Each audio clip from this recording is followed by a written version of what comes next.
زندگی بھر ہم نے یہ وصیت سنی، ہم نے یہ سنا، ہمارے ممبروں سے، ہمارے خطبات سے، ہمارے واعظین نے ہمیں یہ بیان کیا کہ رسول نے حجۃ الوداع جو زندگی میں ایک حج کیا ہے، حجۃ الوداع،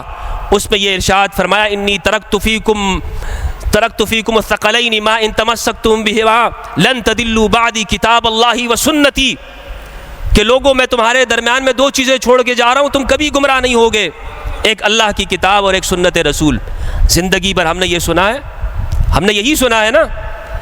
لیکن یہ ہماری اہل سنت والجماعت کی صحاح کی کتابوں میں سے جو 6 صحاح ستہ ہیں، بخاری، مسلم، ترمذی، ابن ماجہ، نسائی، ابو داود، مسند احمد بن حنبل، مصنف ابن ابی شیبہ، مصنف عبد الرزاق، صحیح ابن حبان، صحیح ابن خزیمہ، واللہ اللہ ایک بھی ان صحاح کی کتابوں کے اندر یہ روایت نہیں ہے۔ اس کو نقل کرنے والے صرف اور صرف امام مالک نے اپنی موطا میں نقل کیا ہے، اور وہ بھی بغیر سند کے۔ فرمایا بلغنی، مجھے یہ خبر پہنچی ہے، سند کوئی سند نہ دارت، لیکن وہ حدیث، وہ روایت کہ جو چین آف نیریشن جس کا گولڈ ہے، یعنی وہ ایسے سلسلہ سند کے ساتھ ہے کہ جس میں تواتر کے ساتھ ہم تک منقول ہے، اور اہل سنت والجماعت کی جتنی بھی حدیث کی کتابیں ہیں، صحیح مسلم، ترمذی، ابن ماجہ، نسائی، خصائص امیر المؤمنین، مسند احمد،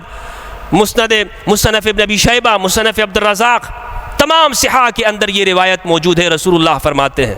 اللہ اکبر، حجۃ الوداع میں آپ نے ارشاد فرمایا، سنن ترمذی کی روایت 3786، جابر بن عبداللہ رضی اللہ عنہ کہتے ہیں کہ میں نے رسول اللہ کو دیکھا کہ آپ قصوہ اونٹنی پہ سوار ہیں۔ قصوہ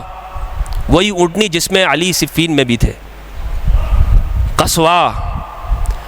اونٹنی پہ سوار ہے، اور آپ نے ارشاد فرمایا اے میرے صحابہ، 1,24,000 صحابہ کرام رضوان اللہ علیہم کا مجمع ہے، میں تمہیں ہدایت کی گارنٹی دے کر جا رہا ہوں، میں تمہیں ایک ایسا فارمولہ دے کر جا رہا ہوں کہ تم کبھی بھی ہدایت سے نہیں بھٹکو گے، میں تمہیں ایک ایسی ضمانت دے کر جا رہا ہوں کہ جو تمہارے لیے کھرے کھوٹے کو ایک دوسرے سے جدا کر دے گی، کہ جو تمہیں بتا دے گی کہ حق کیا ہے اور باطل کیا ہے، سچائی کیا ہے اور جھوٹ کیا ہے، دیانت کیا ہے اور خیانت کیا ہے۔ میرے صحابہ تم کبھی بھی اپنے رستے سے نہیں بھٹکو گے۔ فرمایا ایک ہے اللہ کی کتاب اور دوسری ہے عطرتی اہل بیتی، اللہ کی کتاب اور میری عطرت یعنی اہل البیت، یہ دونوں ایک دوسرے کے ساتھ ساتھ ہیں، یہاں تک کہ حوض کوثر پر میرے پاس آ جائیں گے۔ یہ سنن ترمذی میں، صحیح مسلم میں فرماتے ہیں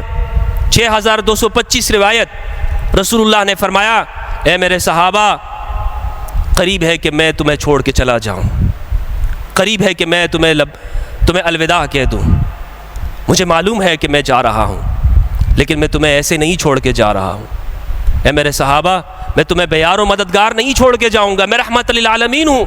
تمہیں ہدایت کی ضمانت دے کر جاؤں گا۔ زید بن ارقم رضی اللہ عنہ کہتے ہیں کہ آپ نے فرمایا غدیر خم کے مقام پر کہ میں ایسی گرا قدر چیز چھوڑ کے جا رہا ہوں کہ جو ثقلین ہے،